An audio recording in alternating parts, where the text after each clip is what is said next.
Welcome back, everybody. Sorry for the short delay there. Hope you had a relaxing refreshment break. So we now have our sponsor session. We're delighted to welcome to the platform Asaf Weisbrot, who is the Senior VP of Automotive from our sponsor, Otonomo. Asaf has been with Otonomo since its founding and has been instrumental in building strategic partnerships with automotive manufacturers and innovative service providers. Prior to Otonomo, Asaf led strategic initiatives at F5 Networks for the EMEA region. And we're going to be talking today about building a better urban life with mobility, data, and intelligence. And there will be time for Q&A at the end. We can see your slides whenever you're ready. That's great. So, hi everyone, pleasure to be here. Thank you, Steve. I'm going to be talking today about how we at Otonomo help cities build better urban life with mobility, data, and intelligence. I'm going to talk a little bit how things look when traffic and mobility are great. It's going to be a very short part of the presentation because this almost never happens. I'm going to talk a little bit more what happens in a city when there is traffic and congestion. I think we have more examples around that. And following that, I'll try to understand how Otonomo is helping with mobility data and intelligence to get traffic better, to reduce congestion and contribute to the well-being of all city inhabitants. And I'm going to try to break it down to how exactly this relates to different vehicles and the data collected from them, and also to different sensors in different vehicles and the data collected from them, trying to show you the link between the different types of data coming from different vehicles and different sensors and how they impact different traffic and traffic congestion use cases in a city. So let's get started with the shorter part, and that's about how things look when traffic is great. And traffic is the heartbeat of any city, and when traffic flows nicely, everything is great. The suppliers can arrive on time to the shops and stock them. The buyers can arrive on time and shop. You have city services arriving punctually, and everything looks great. Unfortunately, that is not what we encounter on daily basis when we go through our own cities where we live. And when traffic stops, the city stops. And this is something we probably all know, we all encountered. When the traffic stops, we encounter different aspects of traffic that are impacting our lives. We see that traveling speeds are slowing down. We can see vehicles build up. When we reach a red light, we encounter endless queues. If we need emergency services, we can expect that they are delayed. And of course, the normal, basic citizen services are interrupted. This is turning every city into one giant gridlock. And this is something that is affecting everyone. And when we look at the city level, we can try and break it down and understand how traffic congestion affects everyone. We are looking at the city infrastructure that is suffering from erosion. And when the infrastructure is eroded, it obviously impacts safety. We can see increased wear on our own vehicles. We can see increased wear on the city vehicles, the services vehicles. Of course, personally, we suffer increased anxiety and stress, sometimes road rage, when we constantly stand in a traffic jam. And of course, the industries are suffering from reduced productivity and financial losses due to work hours spent on extended commute from one side, but also if businesses need to go from one point to the other and it takes twice the time, it is reduced productivity, consumption of fuel, and of course, increased air pollution and carbon dioxide levels. And to be honest, it's not that smart cities don't try to fight congestion. They do, and they do a lot of it. And trying to do that, they use data to fight congestion. But not all data is the same. And most cities we talk to today are using data collected traditional sources. These could be street cameras that are taking pictures of the street, trying to analyze the traffic condition. This could be road sensor on a bridge, in the road, on the curbside, trying to sense traffic. And this could even be people standing on a bridge or at on the street corner, counting the traffic manually with counters. Now, this is the traditional way, and unfortunately it's expensive, inaccurate, and limited. Think about the average street camera. If you're looking at such a sensor that is so widely in use, you'll see first that it's very expensive to purchase, install, and maintain. Once you installed it, the coverage is pretty limited because you don't deploy the cameras on every street. And once it's deployed, it is only covering one street. Of course, when you have heavy storm or difficult weather, the coverage and the accuracy are lost. We can expect that there is limited richness of data you can extract from a camera because it's mainly about speed and location. Any malfunction you will encounter with this sensor, you need to replace it. And of course, you're taking pictures of everyone, but you cannot really take consent from them. So there is some question around privacy. Now, we want to augment this methodology, to augment those traditional ways of collecting the data.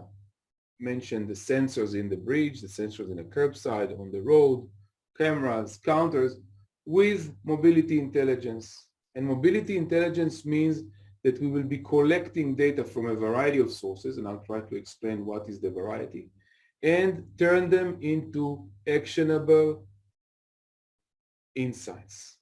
We want to take the different parameters, the different vehicles that are contributing to traffic congestions, and turn them into data contributors that can help us solve the issue. And that has to be data collected from trucks that are contributing to congestions, but also light commercial vehicles and vans and passenger cars. They all contribute to congestion. We know how to harvest the data from them in order to solve congestion issues. We want to take them from internal combustion engine vehicles and electric vehicles. We want to take them from scooters and bikes and cars. So we want to take them from different types of vehicles, but also we want to take them from different types of sensors in the vehicles, and I will shortly introduce those. Once we took this holistic picture created from all elements of traffic, we can more easily and efficiently improve traffic routing, reduce congestion. We can boost safety and prevent accidents. We can expedite first medical response, alleviate parking problem, improve driving experience, achieve more accurate predictions, and enable effective infrastructure planning. That is a big promise, and obviously this is looks like a very rosy forecast. I'll explain exactly how we break it down to different vehicle types and different sensors and how we then can contribute to the planning and the management of the traffic.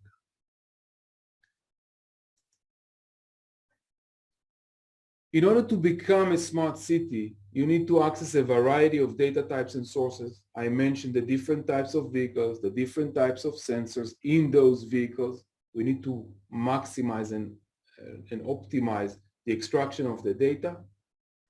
We need to have real-time data in order to manage the traffic, historical data in order to do the planning, and we need to be able to present one holistic view of this entire body of data to the potential consumers. And on top of that, we need to build the mobility intelligence that is actionable insights. And I want us to step a little bit deeper and go into the actual capabilities that we provide the cities that gives them a better view, a deeper view of what happens in traffic. And if you look at this diagram, it has two different views in it. One view is how we take vehicles, which are today very sophisticated, actual sensors on wheels. So on one side, we can take this diagram and look at the vehicle view. On the other side, we can take this diagram and look at the use case view. If we have this data, what can we do with it? And I want us to be able to look at both. So let's start with the vehicle view.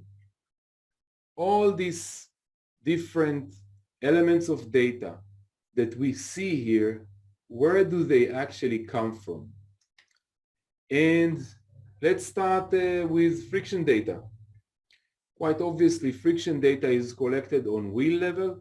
Wheels on sophisticated cars, so they know how to measure the friction, the surface friction coefficient, the mu, and deliver them to Otonomo. We know how to collect it from a variety of manufacturers today. We know how to look into different data providers, understand which ones are construction equipment, and derive the related conclusions and provide actionable insights. We can talk about what we can learn from construction equipment that we cannot learn from normal vehicles. We can look at the powertrain in electric vehicles, the state of charge, beginning of charge, end of charge, current state of charge, and the location of the vehicle, and understand what is the impact on different elements in the city, on charge points, and maybe on the grid, on the electric grid planning. We can talk about that in a second. We can collect a lot of vehicle data that impacts parking. We can look at the gearbox position. If the car is currently in parking for long enough, we know that the car is currently occupying a parking spot. If we are back in drive for the same vehicle, we know that this parking spot is released. Engine off can signal a parking spot that is occupied. Engine on signals that a parking spot is going to be free. When we are referring to ultrasonic sensors that are helping us sense the vehicle environment, the same sensors that help you park the car in reverse, those sensors are active even when the vehicle is driving forward and can help us understand where there are empty parking spots, even if the car is not the one releasing the parking. You can go with this type of vehicles across 1 mile and understand which spot on the curbside is free. We can use windshield wiper data, fog light data, rain sensor data, ambience data in order to create very accurate weather condition in very accurate location. We know exactly where the car is. We can use the car hazard signals in order to understand that there is breakage and how this breakage is possibly impacting the situation of the traffic. We can look into the ADAS systems. Those systems can process and analyze visuals on the road. We can then take those visuals and understand which road signs the vehicle can actually see when they drive and where do they encounter specific road signs. This could be very useful for managing traffic.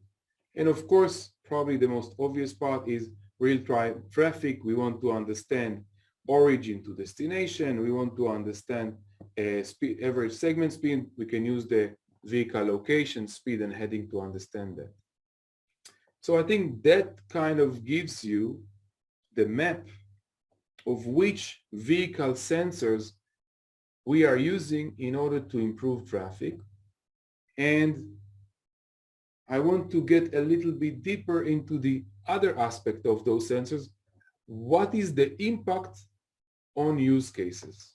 What is the impact on cities' ability to manage and plan traffic? So let's start with friction data. I mentioned already that car manufacturers can collect friction data from the wheel. If we have surface friction, we can understand which roads have sufficient friction for driving, which roads are icy according to their loss of friction. So a certain vehicle would report lower friction in those areas, and which ones are wet and slippery for different reasons. It could be ice on the road, it could be heavy rain on the road, it could be just that someone is spilling oil on the road. One vehicle that reports reduction in friction is giving us an indication. 3 of them are giving us a very good indication that something is wrong here. We know how to take this data and drive actionable insight. This could be a closure of a lane. This could be a police car going and blocking the road. This could be a reduction in speed.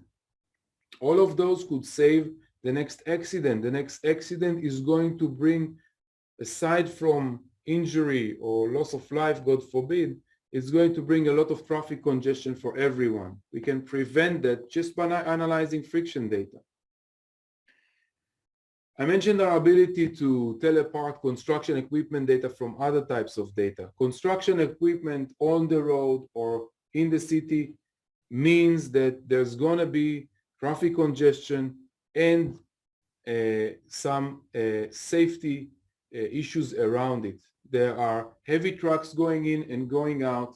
There are sometimes a lot of debris or other things on the road around the construction area, and we need to be able to warn the drivers in real time.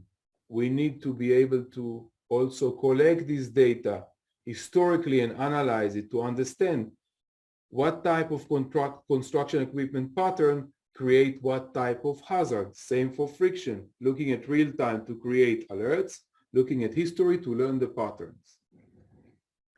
We look into real-time EV data. We collect it from vehicles, and that has multiple impacts on a city. On one side, on the very basic level, at 6 o'clock at a specific neighborhood, when everybody's buying electric vehicle data, going back from work, plugging their car, you can expect that if the electric grid is not ready for it, you are going to have an outage.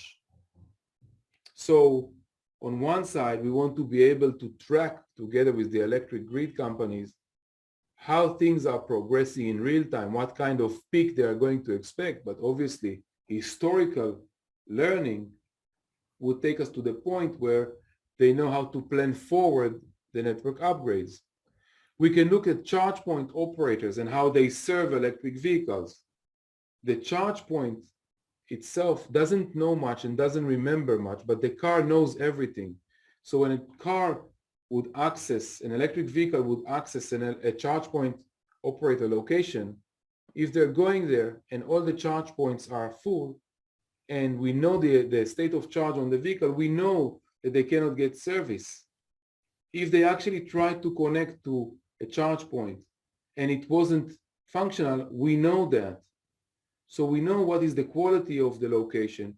We know how busy it is, and we even know if there are vehicles that are not currently served, that are waiting in queue, and that could signal the charge point operator and maybe the city that we need another location, or we need to add more charge points at the same location. Today, it's impossible to understand what's happening there.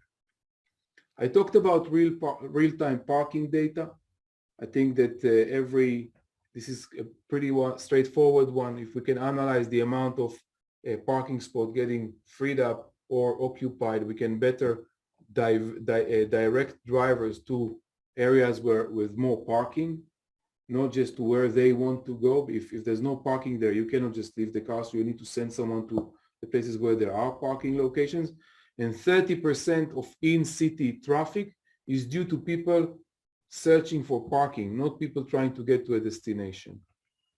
We can analyze real-time weather by looking at windshield wiper speeds. We can look at fog lights. We can measure temperature. We can use rain sensors when the car is more sophisticated, and we can generate a very tight location weather maps that can help signal and alert drivers.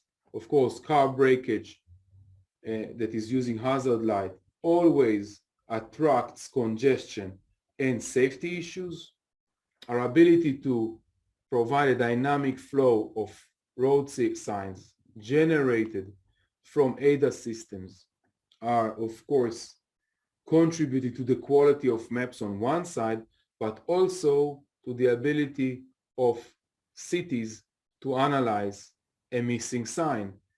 If the storm blew over a stop sign, or a truck hit a stop sign and it's not there anymore, and I know it within minutes and not within a year or within a quarter, I can actually send a maintenance crew to fix it. I can send a police car to make sure someone is signaling drivers to stop and prevent the next accident. And I mentioned already, when creating origin to destination maps, origin via destination maps that helps us track population traffic, we can very easily use floating car data coming from vehicles and indicating location, speed, and heading.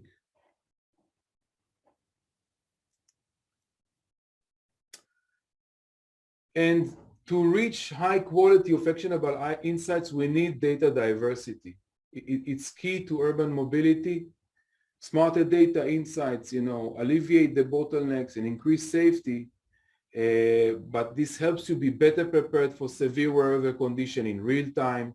It can suggest everyone construction site detour, reduce cruising for parking. I mentioned this is 30% of in-city traffic, and provide greater visibility into events on the road. And with some of the partners we work with, even predict where the next accident might be and try to prevent it. This is highly dependent on the ability to have access to multiple types of data, be able to correlate all those pieces of data together and derive actionable insights. Smarter data and insights pave the way to safer roads and save lives. Of course, keep cities moving. If there are any questions, I'm more than happy to answer them in the 5 minutes we have left. Yes, Asaf, thank you for that fascinating focus on the data aspect. So gaining access to the historical data, what's your vision on who would spearhead gaining access to that historical data, for example? So I would say if we're looking at the ways, cities try to deal with congestion, it has two elements. One element is of traffic planning, and the other one is traffic management. Traffic management is everything you can do now. But you cannot build another road now. You cannot build another bridge now. You cannot build another tunnel now. You need to do planning for that. And planning is very difficult to do based on current data, it needs to look into the history and pattern and seasonality of the traffic in order to understand whether the traffic congestion I am experiencing today is actually something that happens every summer, or it's something that's just happening now and it's going to become just worse because the population has grown. That's where you need historical data. Any practical lessons on overcoming potential barriers to gaining access to the real-time data? I think that gaining access to real-time data really depends on your technology and your ability to manage the data in real time. So it's partly a technological challenge. And this challenge, is across the board. You have to solve this problem on the car level. You have to solve this problem on the platform level, on the OEM side. You have to solve this problem on Otonomo's level, and you have to solve this problem on the city level, so that the latency, the aggregate latency, end-to-end would not make the data obsolete. If I identify the congestion on the car level, and then on several car levels on the OEM side, and then on my side from several OEMs, and it will take 1 hour, it's irrelevant for congestion.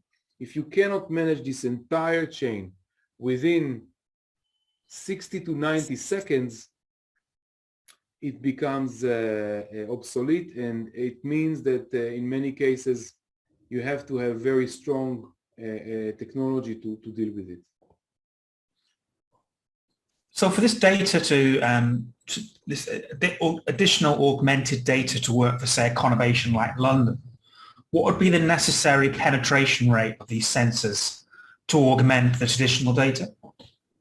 So obviously for Otonomo, there's no need for sensors. We're using the vehicles. So that's something where we use the vehicles as sensors. The more vehicles are out there and connected, the more sensors we have. And they're driving around anyway. So when you install the sensor in one location on a bridge, it's only measuring that one. When you put a sensor on a vehicle and it's cruising around, you're covering much broader mileage. So I think that in terms of statistical sample, depending on the use case, somewhere between 0.5% to 2% of the traffic is sufficient, depending on the algorithms that are running to analyze the data and the use case. And one final question is, I suppose, data ownership for both real-time and historical data. Do you envisage that being an issue in the real world or not? First of all, I feel that everybody is very happy to contribute and share data that is making their lives better. When I say work with cities, the cities are made of citizens. And eventually, if you're contributing data, you'll get less congestion. It's your life. So I think people are very happy to contribute data and share data for a good cause. I think that is going to be very important. Of course, you have to be fully compliant with GDPR. You have to be fully compliant with CCPA. We are spearheading any kind of effort on that layer. We are working with the strictest OEMs in terms of privacy to make sure everything is fully covered. So I think that despite not being straightforward, I think we're at the place where everybody understands that this could really make everybody's life data, and still we have to be careful, and we are careful. Very good. Excellent. Well, that makes a natural progression into the next panel session, which will be on the cities, the vision for new mobility business models. And I understand that you're going to be also, Asaf, participating on that panel. Absolutely. Absolutely. So thank you for that presentation on the data aspects. Very interesting. We'll now quickly log on to the next session, which is the city panel. And thank you again. Thank you very much. See you in a few minutes.